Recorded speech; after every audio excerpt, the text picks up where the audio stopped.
দুই ভাই বোন গ্রামের বাড়িতে বেড়াতে এসে জানতে পারল পাহাড়ের নিচে বনের ভিতর একটি ভাল্লুক থাকে। সে নাকি কথা বলতে পারে। তখন তারা সেই বনে গিয়ে ভাল্লুকের সঙ্গে দেখা করবে ঠিক করল। বনের ভিতর তারা গিয়ে দেখল সত্যিই একটি ভাল্লুক সেখানে আছে। তারা ভাল্লুকের কাছে গেল এবং ভাল্লুকের সাথে কথা বলল। তুমি কথা বলতে জানো? হ্যাঁ, জানি। তারপর ভল্লুকটি আর দুই ভাই বোনে মিলে অনেক গল্প করল।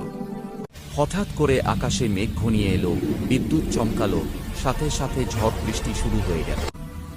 ভল্লুকটি তখন তাদেরকে সাথে নিয়ে ভল্লুকের গুহার ভিতরে নিয়ে গেল এবং ভল্লুকটি দুই ভাই বোনকে ফল খেতে দিল এবং তারা বন্ধু হয়ে গেল।